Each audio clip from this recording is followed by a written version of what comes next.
This is Anna Imagination with this podcast. It's not a conspiracy. We're going to go ahead and talk about the universal clock. You're going to hear me talking about this all the damn time.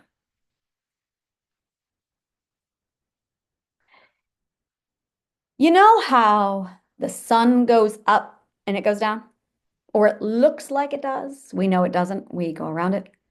That's part of a clock.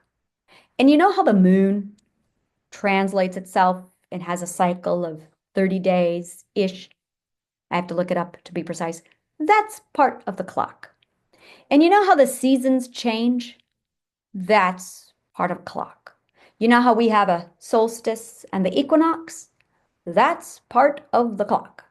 You know how we have Mercury retrograde, which is really the planet Taurus? Taurus retrograde is her real name. Let's call things by their real names, please. Taurus was her name. So we have Taurus retrograde. That is a clock. And then we have Jupiter. That is a clock. So when you take a step back and you look at all of the things that move, you realize it's just a clock. And you're standing on one of the clocks. Now, this clock has a 2,000-year rotation.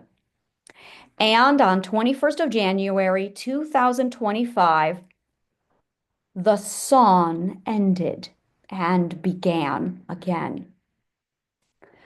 The sun cycle is all of Mother Nature's math literally synchronized to start at the same point and end at the same point. Now, some of those math cycles are on a count of 3, some are on a count of 12, some are on a count of 5, some are on a count of 7, some are on a count of 8, some are on a count of 40, some are on a count of 256, some are on a count of 144, and it just keeps going round and round. So all of them start and all of them end over 2,000 years. It's a rhythm.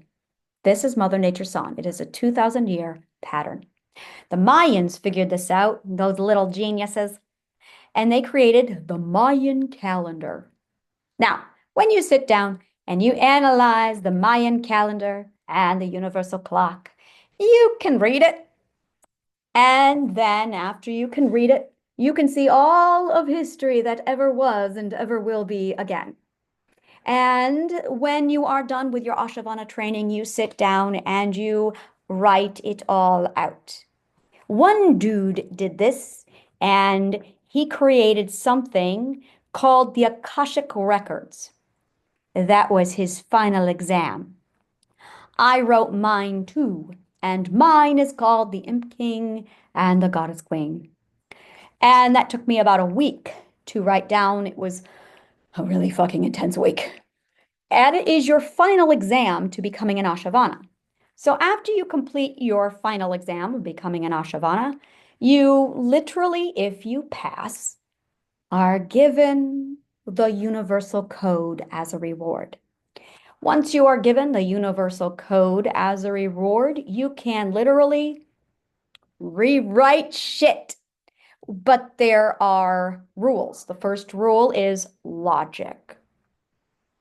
The second rules are you cannot touch any of the writings prior to you. The third rule is 12 ethics. And the last rule is, well, there's 2 more rules. The next rule is complying 100% with all academic discipline.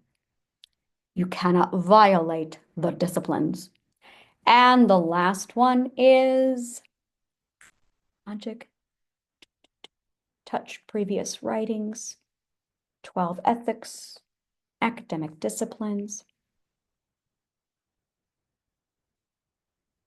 I cannot remember, but you, the person who does the writing, you're actually building your own prison. That's what you're really doing. You are building your own prison. You are actually writing the logical code for your own power so that you cannot violate your own prison. I remember. Ethical law, natural order. So that are the laws. Again, you cannot violate logic. You cannot touch anything previously written. You cannot violate the 12 ethics. You cannot violate the academic disciplines. You cannot violate ethical law and natural order. You are building your own prison. I am a slave consensually to this law.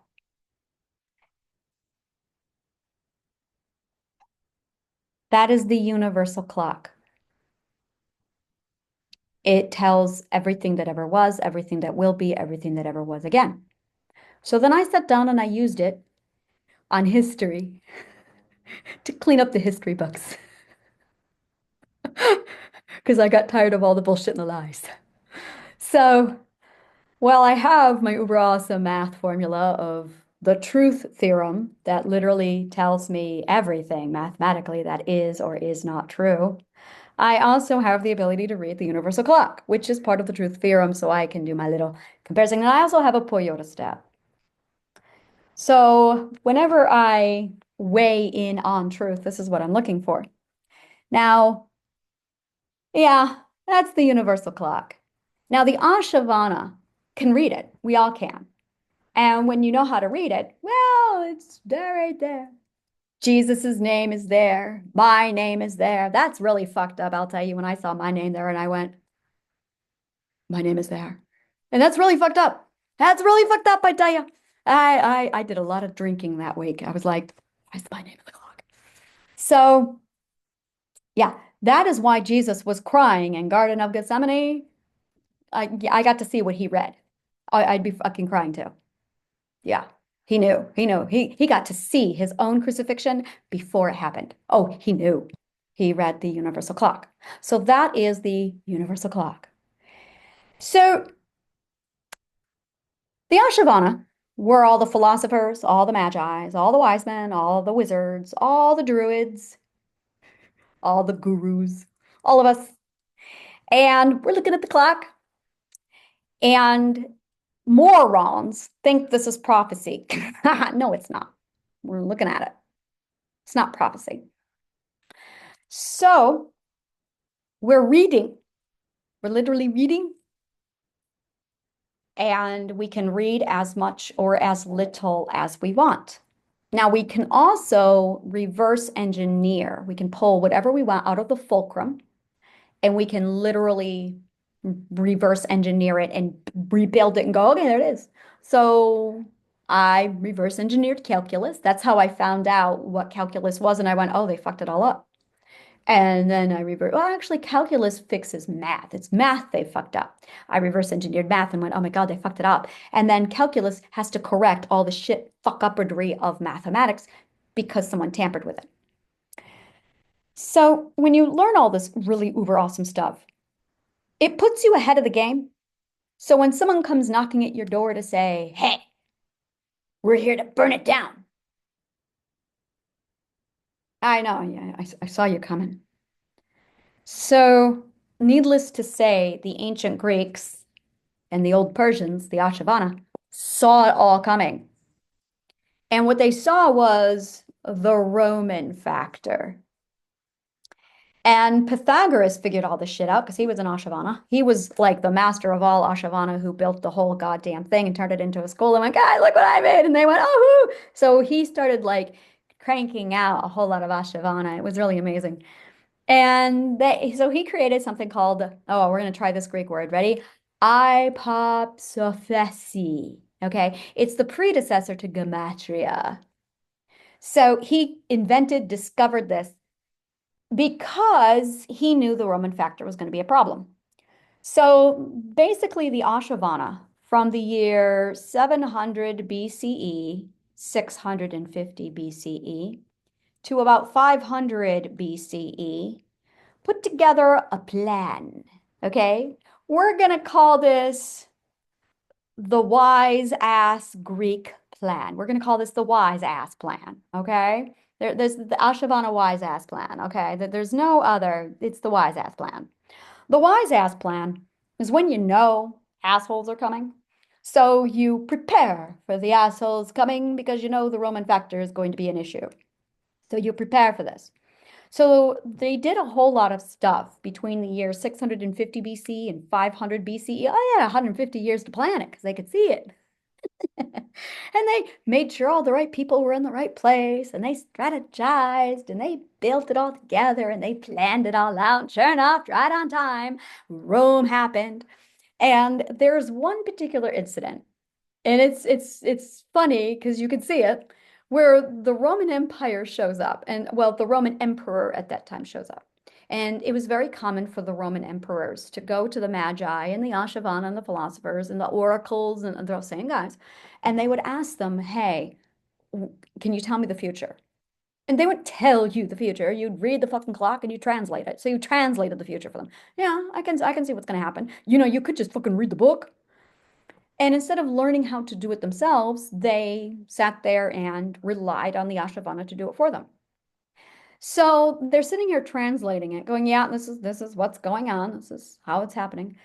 And they wanted to know, well, will Rome last forever? No, no. Rome is not going to last forever.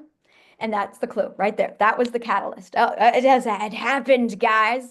There will be a day, says the prophecy. The prophecy was actually just a reading from the clock. Once upon a time, there's going to be this particular day where the Roman Empire comes to you and says, is Rome going to live forever? And you're going to tell them, no, they're not. They have about 2,000 years and they'll come crashing down in the year 2027. It's in the clock. And in 2027, the Roman Empire will finally end. There's a lot more to that prophecy I'm not going to tell you about right now. And basically, they're going to create an entire plan to take out the Ashavana to prevent that from happening in 2027. They're going to take out the Ashavana, huh? Okay, good to know. So the Ashavana put together a plan to prevent this from happening.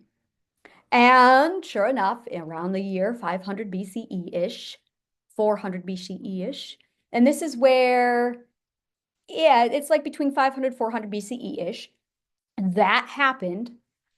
And that was the catalyst of, okay, let's get out the Pythagoras plan. And that's it. It's the Pythagoras plan. And that's when they started it all out. And sure enough, by the year 400 CE, the Roman factor was completely in place, and the Pythagoras plan was well underway. The Pythagoras plan continued exactly as it planned, right up, right on high. So yeah, it's good. It's going along. It's right on time. That all being said, around 1500-ish, one of the guys finally got educated enough. Well, three guys got educated enough to figure it out. And when they did that, they, well, they translated the message, they got the message, and they followed the instructions that were left in the message, and then they passed it along. And their names were Shakespeare, Miguel de Cervantes, and Da Vinci.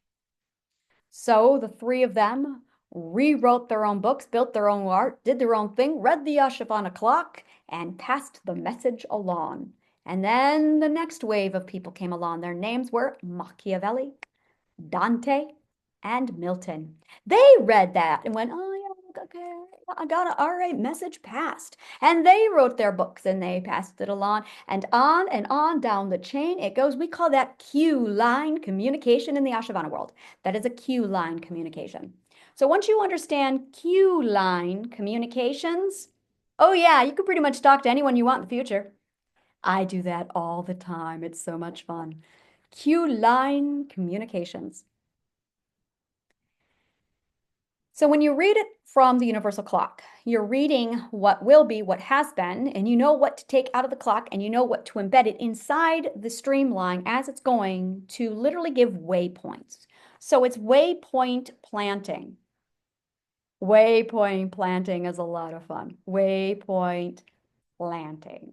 Oh yeah, my hobby is waypoint planting. Now, if you need to understand what waypoint planting is, watch Doctor Who. They never use the word waypoint planting, but you see it all the time. Hello, sweetie. So, that all being said, Easter egg. Have fun, guys. Thank you so much, and may the kindest of words always find you.